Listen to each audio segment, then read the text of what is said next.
congresswoman for about 12 years here in the metro Atlanta area. And then after that, I had a harsh discovery. And the discovery that I had was that not only am I fiercely anti-war, Yeah. Amen. but that the Democratic Party was not. Yeah. And the Green Party had been courting me for a long time because of my green values. And they suggested that I seek their nomination for president in 2008. Now, there was something else that was going on that was really big in 2008. It wasn't just that I was on the ballot for president of the United States for the Green Party, but it was also that a senator who had been in the U.S. Senate for 2 years, by the name of Barack Obama, had won the Democratic nomination. And he actually was standing for president of the United States. Now, the reason that I chose to, well, I can't say that I walked away from the Democratic Party. What I would say is the Democratic Party walked away from me. That's right. And the reason that I accepted the invitation from the Green Party was because I thought it was time. In fact, it was past time for me as a conscientious, fact-loving, truth-seeking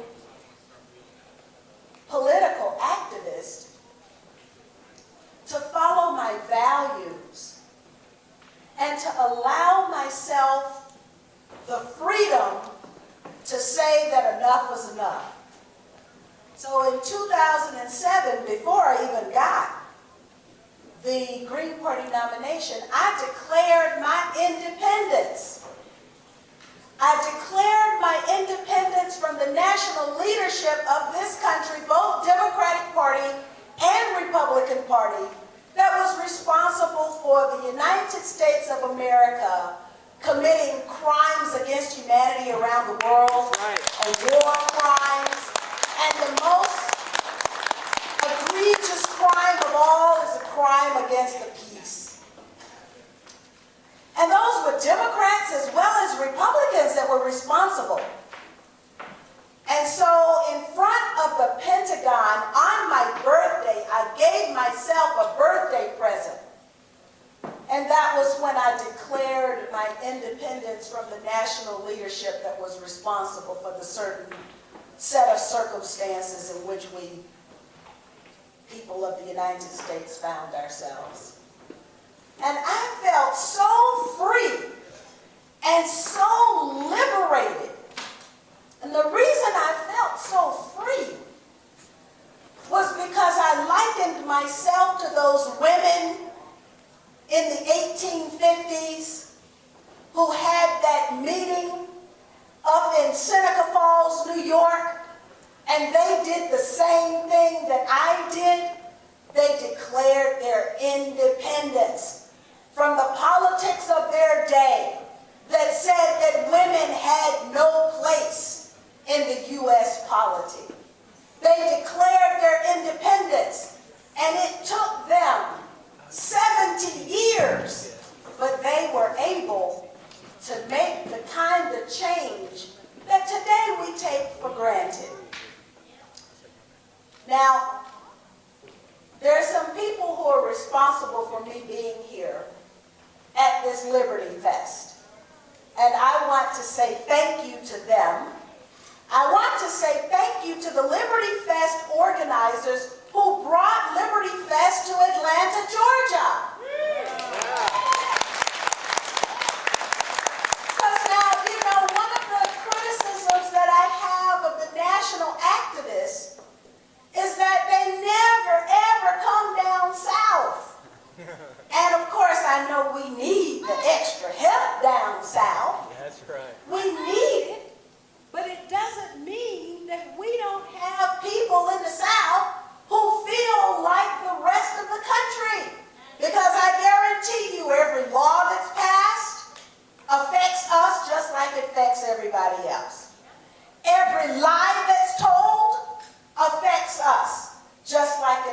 as everyone else.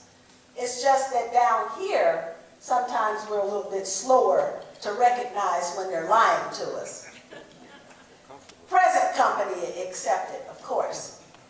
I also want to say thank you to Robbie Wells and Barbie Dunn and Daryl Wallace, who stayed on me night and day to make sure that I got here. Now, I was supposed to be bicycling today, because today, for those of you who are bicyclists, you know that the spring tune-up of the bicycle ride across Georgia is taking place today.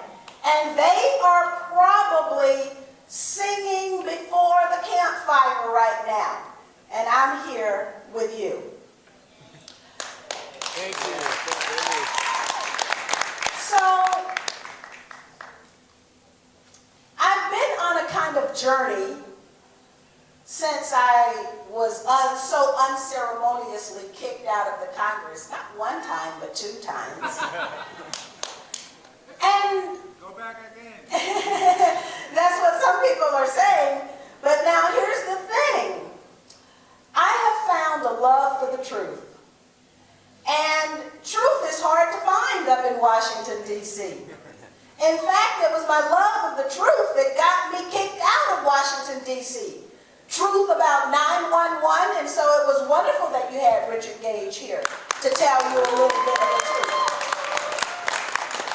Truth about the U.S. economy and how it's been hollowed out and stolen right from under us. And so that's why it's important that you have people here who have been talking about having a local currency, an alternative currency, and also pointing a finger at the Federal Reserve. That's neither federal nor reserve.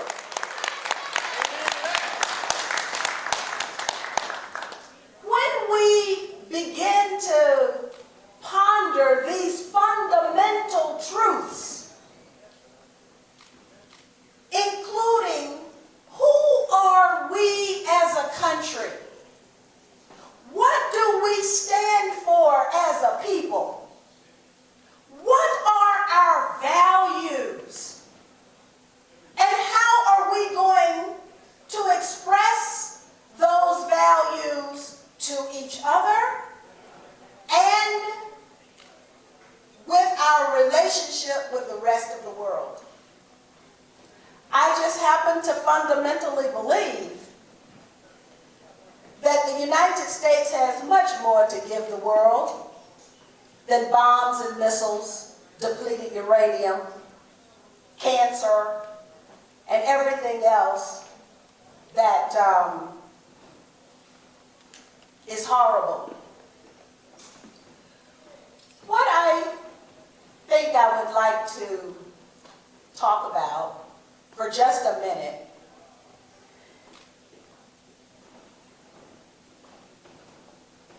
I have an idea, and the idea is about how we can effect change, the kind of structural change that we need, the kind of revolutionary change that too many people are too afraid to touch, but that we are not afraid to touch because we know we desperately need it. What kind of change am I talking about? Actually, as I think about it, I should say, what kind of peace are we talking about? Not the peace of the slave or the grave. And who was it that said that? It was John Kennedy. John Kennedy. I, of late, have been a student of liberty, actually. Now, what about liberty? Well, the way I have studied liberty is from the other side. And that is what it's like when it's taken away from you. And that's how you know how precious a thing it really is. How was it taken away? From my experience in my studies, I studied two things: the counterintelligence program, which was run by the FBI, and I also studied the church committee reports that talk about the United States and the freedoms that we have come to know as threatened. The counterintelligence program was a program that was run by the FBI that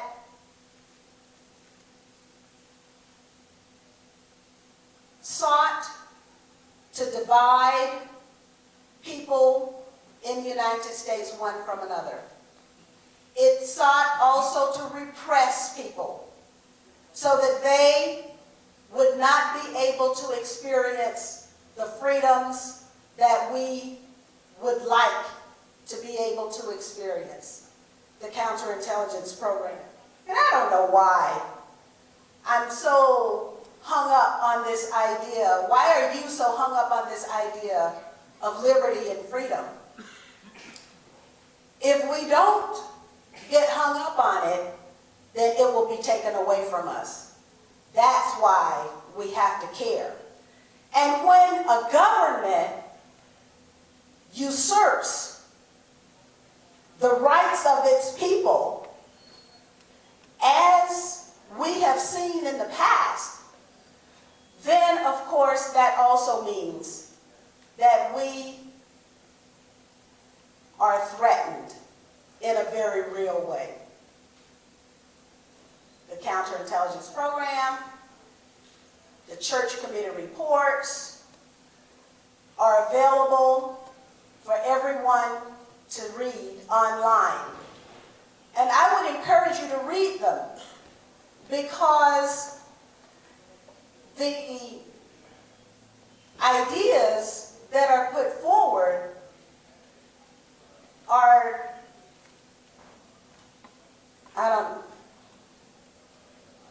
the ideas that are put forward are the kinds of ideas that people need to talk about.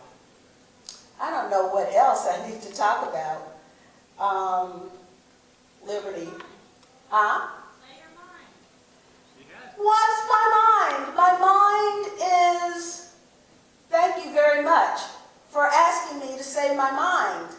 My mind is that we have too many people who are dividing us and saying that we should not be in the same room together, that we have different views, that we have, and it's not true.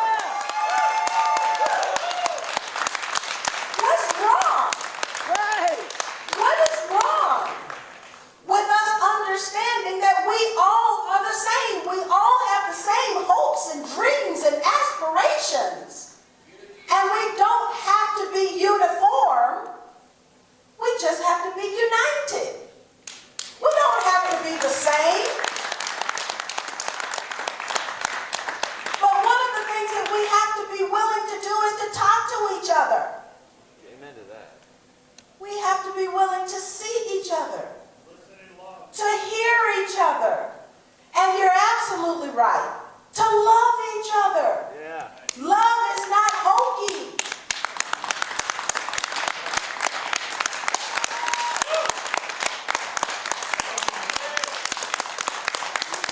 But also we can't be tricked or fooled, because there is a lot of deception out there. Just as you saw with Richard Gage talking about the nanothermite and the thermate. Well, you know, it's funny, because I remember visiting Caracas, Venezuela, and there's a building in Venezuela that was burned. Remember, they said that